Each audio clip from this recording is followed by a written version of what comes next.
మన team India south Africa టీంతో December one day match ఆడేందుకు సిద్ధమైంది. డిసెంబర్ 6వ తేదీన ఈ రెండు జట్లు వైజాగ్ వేదికగా తలపడబోతున్నాయి. సో ఈ మ్యాచ్లో ఏ టీం అయితే గెలుస్తారో వాళ్ళదే సిరీస్. ఎందుకంటే ప్రజెంట్ సిరీస్ 1-1 ఈక్వల్గా ఉంది. అయితే ఈ సిరీస్ డిసైడర్ వన్డే మ్యాచ్లో చూసుకుంటే మన టీమిండియాకు సౌత్ ఆఫ్రికా టీం కంటే బెటర్ రికార్డ్ కనిపిస్తుంది.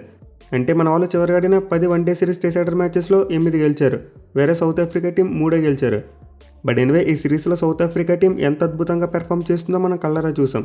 ఎస్పెషల్లీ వాళ్ళు చోక్ చేయడం తగ్గించేశారు. గతంలో క్లోజ్గా వచ్చిన మ్యాచెస్లో ప్రెజర్ తట్టుకోలేక ఓడిపోయేవారు, కానీ సిరీస్లో చూసుకుంటే అలా కాదు.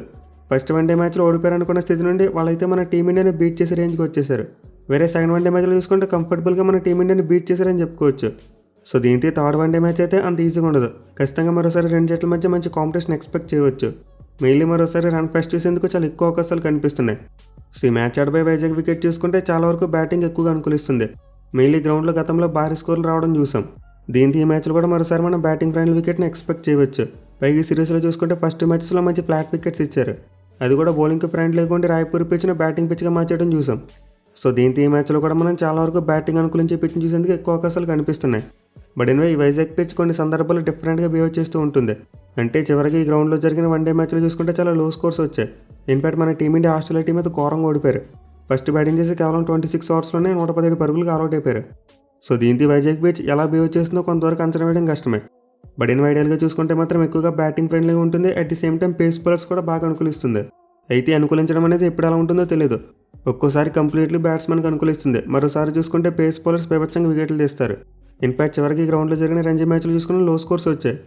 సో మొత్తం మీద మ్యాచ్ కోసం వైజాగ్ పిచ్ ఎలా ఉంటుందో కొంతవరకు చెప్పడం కష్టమే. కానీ సిరీస్లో చూసుకుంటే ఇప్పటివరకు ఆడిన 2 మ్యాచ్లు కూడా మనం భారీ స్కోర్లో చూసాం. అంటే ఫస్ట్ అండ్ సెకండ్ మ్యాచెస్లో 700 కంటే ఎక్కువ రన్స్ నమోదయ్యాయి. సో దీంతో మరోసారి అయితే మనం మోస్ట్లీ ఒక బ్యాటింగ్ ఫ్రెండ్లీ వికెట్ని ఎక్స్పెక్ట్ చేయవచ్చు. ఇక ఈ గ్రౌండ్ యొక్క స్టాట్స్ విషయానికి వస్తే ఇప్పటివరకు మొత్తం 10 వన్డే మ్యాచ్లు జరిగాయి. అంటే 10 వన్డే మ్యాచ్లో ఫస్ట్ బ్యాటింగ్ చేసిన టీం 3 మ్యాచ్లు గెలిస్తే చేస్ చేసిన టీమ్స్ 6 మ్యాచ్లు గెలిచాయి. మిగిలిన ఒక మ్యాచ్ టైగా ముగిసింది. అలాగే గ్రౌండ్లో ఫస్ట్ ఇన్నింగ్స్ యావరేజ్ స్కోర్ చూసుకుంటే 277 రన్స్గా ఉంది. సో క్లియర్లీ స్టాట్స్ పడి చూసుకుంటే గ్రౌండ్ అయితే ఎక్కువగా చేసింగ్ చేసిన టీమ్స్కి అనుకూలిస్తుంది. పైగా ప్రజెంట్ సిచ్యువేషన్ చూసుకుంటే డ్యూ ఫ్యాక్టర్ మామూలుగా రావట్లేదు. ఫస్ట్ 2 మ్యాచెస్లో సెకండ్ బ్యాటింగ్ చేసిన టీంకి పిచ్ అనుకూలంగా మారడం చూసాం. సో దీంతో మరోసారి మ్యాచ్లో టాస్ అనేది చాలా క్రూషియల్గా మారుతుంది.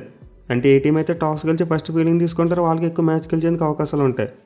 అయితే ఈ టాస్ విషయంలో మన టీమిండియా దరిద్రం ఏ రేంజ్లో ఉందో నేను ప్రత్యేకంగా చెప్పనవసరం లేదనుకుంటున్నా. మన వాళ్ళు వరుసగా 20 టాస్లో ఓడిపోయారు. ఈ మ్యాచ్లో కూడా ఓడిపోతే 21st అవుద్ది. సో ఈ మ్యాచ్లో అయినా సరే మన టీమిండియాకి టాస్ కలిసి రావాలి. మెయిన్లీ మన వాళ్ళకి డిసైడర్ మ్యాచెస్లో చాలా మంచి రికార్డు ఉందని చెప్పి ముందే చెప్పుకున్నాం. దీంతో ఈ మ్యాచ్లో లక్ కూడా కలిసి వస్తే బాగుంటుంది మనకి. సో ఖచ్చితంగా మరోసారి డ్యూ ఫ్యాక్టర్ అయితే డెఫినెట్లీ ఉంటుంది. ఈవెన్ ద మ్యాచ్కి ముందు అవుట్ ఫీల్డ్ మీద యాంటీ డ్యూ స్ప్రేయింగ్ చేస్తున్నా సరే అది పెద్దగా వర్కౌట్ అవ్వట్లేదు. అంటే డ్యూ అనుకున్న స్థాయిలో తగ్గట్లేదు. దీనివల్ల ఫీల్డింగ్ టీం నైట్ టైం చాలా ఇబ్బంది పడుతుంది. సో దీంతో మన టీమిండియా మ్యాచ్తో పాటు సిరీస్ని కావాలంటే ఖచ్చితంగా టాస్ కూడా గెలవాలి.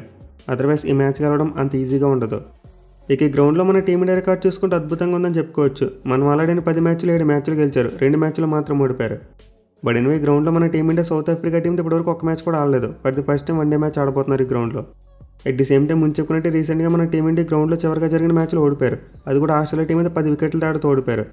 సో ఈ మ్యాచ్ అయితే 2023లో జరిగింది. అదైతే కంప్లీట్లీ లో స్కోరింగ్ ఎన్కౌంటర్. వేరే అంత ముందు చూసుకుంటే 2019లో మ్యాచ్ జరిగింది. అండ్ ఆ మ్యాచ్లో మన టీమిండియా వెస్టిండీస్ టీం మీద 387 రన్స్ కొట్టారు. సో దీనివల్ల వైజాగ్ పిచ్ని అంచనా వేయడం చాలా వరకు కష్టమే. బట్ వికెట్ మాత్రం బ్యాటింగ్ ఫ్రెండ్లీగా ఉంటే ఖచ్చితంగా ఫస్ట్ బ్యాటింగ్ చేసిన టీం 380 కంటే ఎక్కువ రన్స్ కొట్టాలి. అప్పుడు మాత్రం మ్యాచ్ గెలిచేందుకు ఎక్కువ ఛాన్సెస్ ఉంటాయి. లేకపోతే 350 రన్స్ కొట్టినా మ్యాచ్ గెలవడం అంత ఈజీగా ఉండదు. ఇక ఈ మ్యాచ్ యొక్క వెదర్ రిపోర్ట్ విషయానికి వస్తే వర్షం అంటే ఇంకేమీ కనిపించట్లేదు. మనమైతే ఫుల్ మ్యాచ్లో ఎటువంటి బ్రేక్స్ లేకుండా చూసేందుకు ఎక్కువ అవకాశాలు ఉన్నాయి. ఇక టీమ్స్ విషయానికి వస్తే సౌత్ ఆఫ్రికా టీం ఈ సిరీస్లో అద్భుతంగా రాణిస్తుంది. మరి ముఖ్యంగా వాళ్ళ బ్యాటింగ్ టాప్ క్లాస్లో ఉందని చెప్పుకోవచ్చు.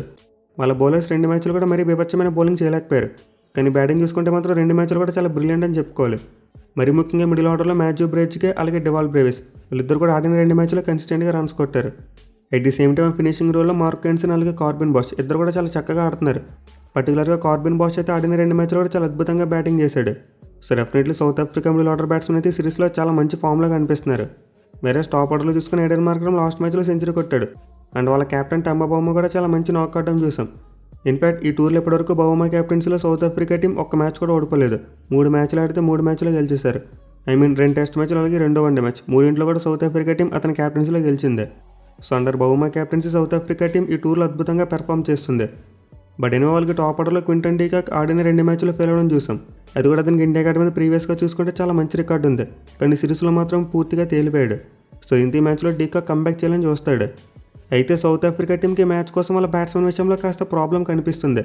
అంటే లాస్ట్ మ్యాచ్లో టోనీ డిజార్జ్ బ్యాటింగ్ చేస్తూ ఇంజూర్ అవడం చూసాం. దీంతో అతను ఈ మ్యాచ్లో ఆడతాడో లేదో తెలియదు.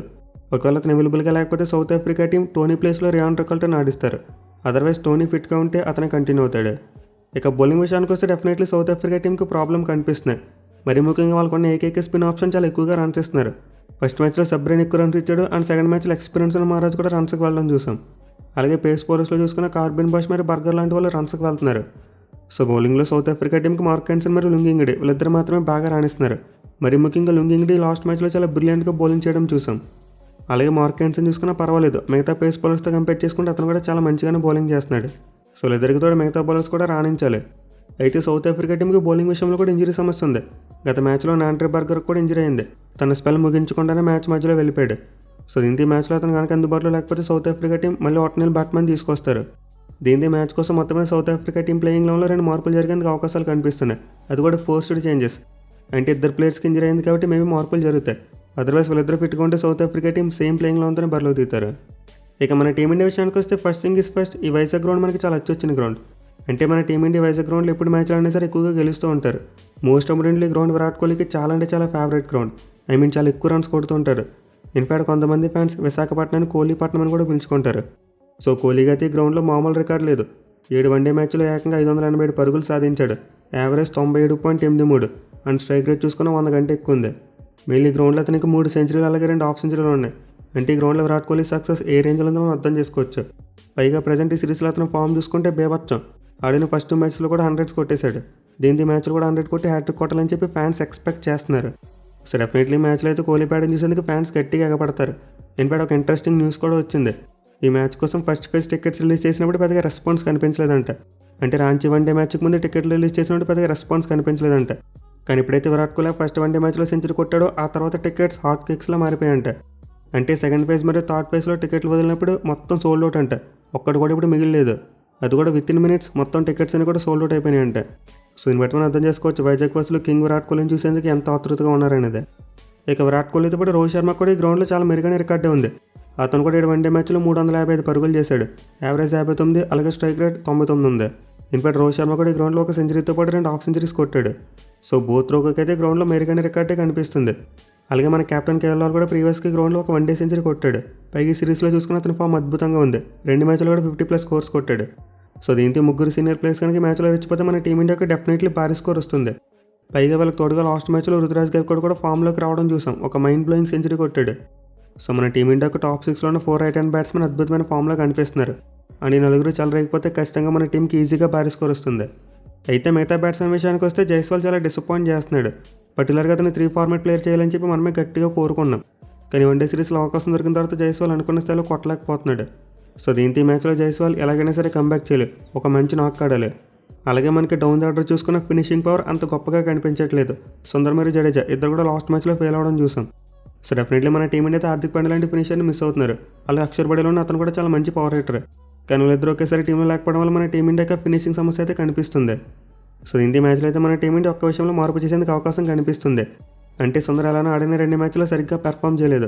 దీంతో దాన్ని పక్కన పెట్టి తిలక్ వర్మ లేకపోతే నితీష్ కుమార్ రెడ్డిని తీసుకొచ్చే ప్రయత్నం చేస్తారు. మీరు నితీష్ కుమార్ రెడ్డికి తీసుకుంటే ఇది home ground. At the same time ఈ పిచ్ పేస్ బౌలింగ్ అనుకూలిస్తుంది కాబట్టి ఒక ఎక్స్ట్రా పేస్ బౌలింగ్ ఆప్షన్ ఉంటే బాగుంటుంది. పైగా మనకున్న పేస్ బౌలింగ్ ఆప్షన్స్లో ప్రసిద్ధి సరిగ్గా వేయలేకపోతున్నాడు. సో ఇంత ఎక్స్ట్రా పేస్ బౌలింగ్ ఆప్షన్ కోసం మన వాళ్ళు నితీష్ కుమార్ రెడ్డి వైపుకి వెళ్ళొచ్చు. లేదు ఒక లెఫ్ట్ హ్యాండ్ బ్యాట్స్మెనే కావాలనుకుంటే తిలక్ వర్మ కూడా ఛాన్స్ ఇవ్వచ్చు. ఇన్ఫాక్ట్ తిలక్ వర్మ కూడా బౌలింగ్ చేయగలడు. అంటే సుందర్ వేస్తున్న 3 to 4 ఓవర్స్ ఏవైతే ఉన్నాయో తిలక్ వర్మ కూడా వేయగలడు. సో వాళ్ళు తిరిగి సుందర్ని కంప్లీట్ బ్యాట్స్మెన్గా వాడలేకపోతున్నారు, అలాగే కంప్లీట్ బౌలర్గా వాడుకోలేకపోతున్నారు. దీంతో ఎక్కువగా బ్యాటింగ్ ఎబిలిటీ ఉన్న ఆల్రౌండర్స్ని ట్రై చేస్తే బాగుంటుంది. అంటే నితీష్ను లేకపోతే తిలక్ను ఈ మ్యాచ్లో ట్రై చేస్తే బాగుంటుంది. ఇక బౌలింగ్ విషయానికి వస్తే హర్షదీప్ సింగ్ తప్పితే ఇంకెవరు కూడా పొదుపుగా వేయలేకపోతున్నారు. అంటే హర్షదీప్ సింగ్ ఒక్కడే సిరీస్లో బిలో 6 ఎకానమీతో బౌలింగ్ చేయగలుగుతున్నాడు. కానీ మిగతా బౌలర్స్ రన్స్ ఇస్తున్నారు. ఈవెన్ వికెట్స్ తీసినప్పటికీ రన్స్ ధారాళంగా ఇస్తున్నారు. మరి ముఖ్యంగా కుల్దీప్ యాదవ్ 2 మ్యాచ్లు వికెట్లు తీసినప్పటికీ చాలా ఎక్కువ రన్స్ ఇచ్చాడు. అలాగే same to same Harshit Rana కూడా. వేరే ప్రసిద్ధి కృష్ణ చూసుకుంటే కంప్లీట్లీ ఆఫ్ కలర్డ్, తనకి బౌలింగ్ చేయడమే రాదన్నట్టు చేస్తున్నాడు. సో ఈ మ్యాచ్లో మన టీమిండియా బౌలింగ్ కాస్త గాడిన పడాలి. ఈవెన్ మన వాళ్ళు డ్యూ ఫ్యాక్టర్ వల్ల స్ట్రగుల్ అవుతున్నప్పటికీ ఇంకా కాస్త తెలుగుగా బౌలింగ్ చేయవచ్చు. అంటే హర్షదీప్ సింగ్ వేసినట్టు వేస్తే ఖచ్చితంగా మన టీమిండియాకి బెటర్ రిజల్ట్స్ వస్తాయి. At the same time fielding విషయంలో కూడా మన వాళ్ళు కాస్త ఫోకస్ పెట్టాలి. గత కొన్నాళ్ళుగా చూసుకుంటే మన టీమిండియా ఫీల్డింగ్ స్టాండర్డ్స్ చాలా వరకు కింద పడిపోయాయి. మన వాళ్ళు అనుకున్న స్థాయిలో ఫీల్డింగ్ చేయలేకపోతున్నారు. సో ఖచ్చితంగా ఈ మ్యాచ్లో మన టీమిండియా ఫీల్డింగ్ ఇంప్రూవ్ చేసుకోవాలి. వేరేస్ బౌలింగ్లో చూసుకొని ఇంప్రూవ్ చేసుకోవాలి. మెయిన్లీ మన టీమిండియాకి present backup pace bowling options లేవు. అంటే స్క్వాడ్లో చూసుకుంటే 3 పేస్ బౌలర్స్ ఉన్నారు అండ్ 3 కూడా ప్లేయింగ్ లోన్లో ఉన్నారు. దీంతో ప్రసిద్ధ కృష్ణన్ పక్కన పెట్టి వేరే పేస్ అని తీసుకొద్దామని ఆప్షన్ లేదు. మన సెలక్షన్ కమిటీ సిరీస్ కోసం ఎక్కువగా బ్యాట్స్మెన్ సెలెక్ట్ చేశారు. బెంచ్ మీద ధ్రువ్ జురేల్, పంత్, అలాగే నితీష్ కుమార్ రెడ్డి అండ్ తిలక్ వర్మ ఉన్నది 4 కూడా బ్యాట్స్మెనే. సో దీంతో మన టీమిండియాకు బౌలింగ్ ఆప్షన్స్ లేవు కాబట్టి మన వాళ్ళు ఎలాంటి మార్పు చేయలేరు. అయితే ముందు చెప్పినట్టే ఫినిషింగ్ విషయంలో ఖచ్చితంగా మార్పు చేయాలి. సుందర్ అనుకున్న స్థాయిలో రాణించలేకపోతున్నాడు. దీంతో మ్యాచ్లోకి నితీష్ కుమార్ రెడ్డినో లేకపోతే తిలక్ వర్మను తీసుకురావాలి. సో నేనైతే మ్యాచ్ కోసం మన టీమిండియా చేస్తే ఒక్క మార్పే చేస్తారు అనుకుంటున్నా. లేదు మన టీం మేనేజ్మెంట్స్ అందరికీ మరిన్ని అవకాశాలు ఇవ్వాలనుకుంటే మార్పు కూడా చేయకపోవచ్చు. సేమ్ ప్లేయింగ్లోంతో వస్తారు. ఎనివే మరోసారి అయితే 2 జట్ల మధ్య చాలా హెవీ కాంపిటీషన్ అయితే ఖచ్చితంగా ఉంటుంది. మరి ముఖ్యంగా ఈ మ్యాచ్ తర్వాత మళ్ళీ మనం 100 వరకు మనం రోకో బ్యాటింగ్ చూడలేము. దీంతో ఖచ్చితంగా ఈ మ్యాచ్లో రోకో మీద అందరికల్లో ఉంటాయి. పర్టికులర్గా విరాట్ కోహ్లీ మీద అయితే చాలా ఎక్స్పెక్టేషన్స్ ఉన్నాయి. ఈ మ్యాచ్లో కూడా అతను సెంచరీ కొడితే హ్యాట్రిక్ సెంచరీస్ అవుతాయి. At the same time ICC batsmen ర్యాంకింగ్స్లో టాప్ ప్లేస్ కూడా వెళ్ళిపోవచ్చు. సో చూడాలి మరి ఈ మ్యాచ్లో మన టీమిండియాకి అదృష్టం టాస్ రూపంలో కలిసి వస్తుందా లేదా అనేది.